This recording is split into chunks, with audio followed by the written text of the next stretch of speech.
안녕하세요, 친구 여러분. KR 풋볼 360에 오신 것을 환영합니다. 바이에른의 김희재 선수가 최근 부상 여파로 약 3개월 가까이 전력에서 이탈하면서 팀 내 주전 경쟁에서 완전히 밀려났고 프리시즌 내내 후보 자원들과만 경기를 치르며 사실상 3순위 센터백으로 시즌을 시작했었습니다. 실제로 김희재 선수는 이번 시즌 내내 배치 실수와 입지 약화로 인해 방출설까지 나올 정도로 어려운 시간을 보냈지만 오늘 새벽 열린 경기에서는 그야말로 폭발적인 활약을 펼치며 자신이 여전히 살아있다는 사실을 확실히 증명해냈습니다.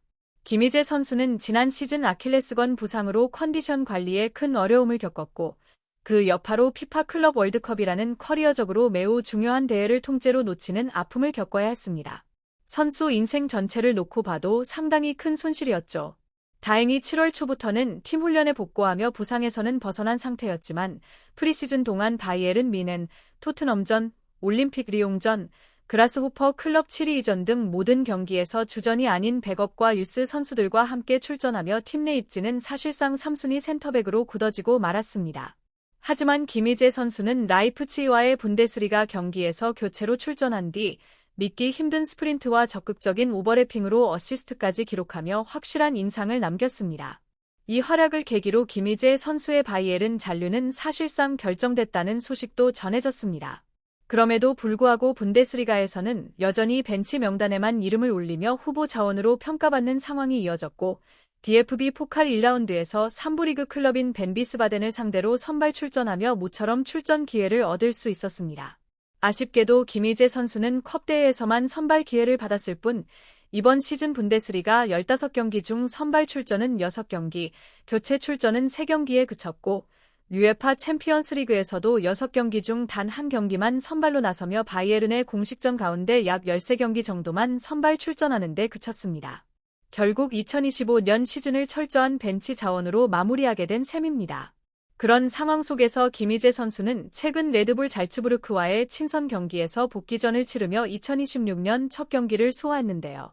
이날 경기에서 김희재 선수는 오랜 공백이 전혀 느껴지지 않을 정도의 압도적인 경기력을 보여주며 다시 한번 자신의 존재감을 각인시켰습니다.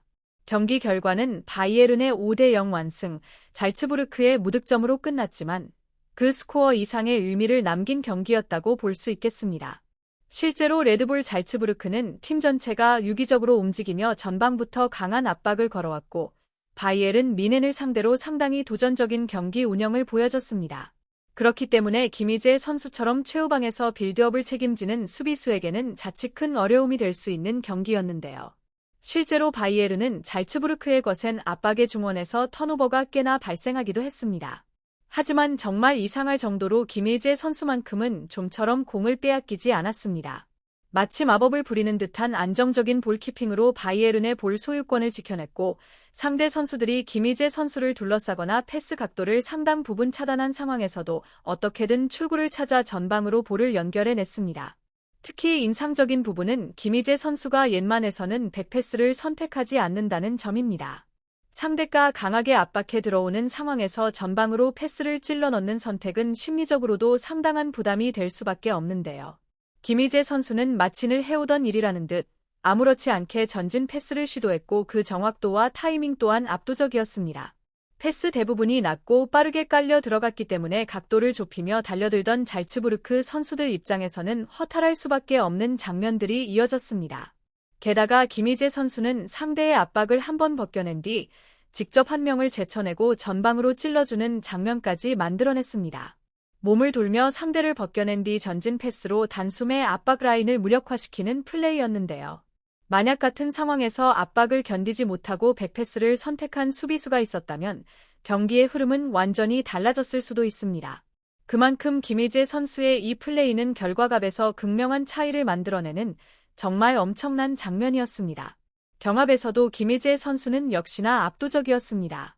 잘츠부르크 공격수들을 상대로 몸싸움에서 밀린다는 느낌이 전혀 없었고 오히려 갖고 논다는 표현이 어울릴 정도의 폼을 보여줬습니다. 최근 벤치로 밀리며 이적설까지 나오고는 있지만 최소한 빅리그를 떠날 선수가 아니라는 점만큼은 확실히 증명한 경기력이었습니다. 상대 공격수들과의 모든 경합에서 거의 절대적인 수준 차이를 보이며 그야말로 씹어먹는 활약을 펼쳤습니다. 사실 김희재 선수는 경기에 나서기만 하면 항상 좋은 폼을 보여주는 선수이기 때문에 기회만 주어진다면 언제든 팀에 큰 힘이 될 수 있는 자원이라는 생각이 듭니다. 그리고 바이에른 뮌헨은 오늘 새벽 FC 켈른과의 경기를 통해 2025에서 26 시즌 독일 분데스리가 17라운드를 치렀고 김희재 선수는 정말 오랜만에 선발 출전 기회를 받으며 요나단 타 선수와 함께 수비 라인을 구축하게 됐습니다.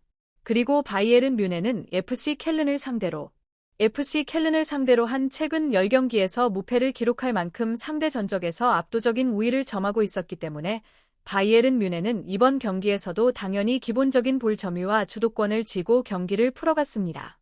실제로 슈팅수, 볼 점유율 등 거의 모든 지표에서 FC 켈른을 압도하며 지배적인 경기력을 보여줬고 경기 모멘텀 데이터만 봐도 바이에른이 켈른을 완전히 눌러놓은 경기였다고 할 수 있겠습니다. 다만 공격 지역에서는 세르주 그나브리를 비롯한 공격수들이 평소보다 잦은 턴오버를 범하며 결정적인 마무리를 짓지 못했고 그로 인해 FC 켈른에게 역습 찬스를 여러 차례 허용하는 다소 아쉬운 경기 내용이 이어졌습니다. 결국 전반 41분 또다시 그나브리 선수의 마무리 실패 이후 허용된 역습 상황에서 린톤 마이나 선수에게 노마크 슈팅을 내주며 실점했고 최근 10경기 동안 패배가 없었던 FC 켈른을 상대로 오히려 리드를 허용하는 상황에 놓이게 됩니다. 하지만 바이에른은 계속해서 찬스를 놓쳤던 그나브리 선수가 전반 막판 동점골을 터뜨리며 1대1 스코어로 후반전에 돌입하게 되는데요. 그리고 후반전에 들어서며 전반전에는 다소 존재감이 크지 않았던 김희재 선수가 완전히 다른 모습을 보여주기 시작합니다. 김희재 선수는 믿기 힘들 정도의 스피드로 수차례 뒷공간을 커버하며 이기 상황을 지원했고 상대 공격수들과의 경합에서도 압도적인 승률을 기록하며 FC 켈른의 공격을 번번이 차단해냈습니다.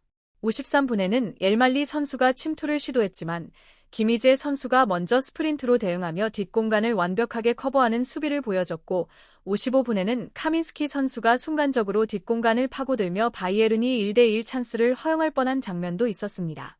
하지만 뒤에서 출발한 김희재 선수는 믿기 어려운 스프린트로 카민스키를 끝까지 따라붙은 뒤 깔끔하게 볼을 탈취해내며 그야말로 미친 수비라는 표현이 어울리는 장면을 연출해냈습니다. 이러한 플레이 하나하나가 김희재 선수가 여전히 팀에 반드시 필요한 자원인지를 분명하게 보여준 순간들이었습니다. 그게 다입니다. 좋아요, 공유, 구독 부탁드려요.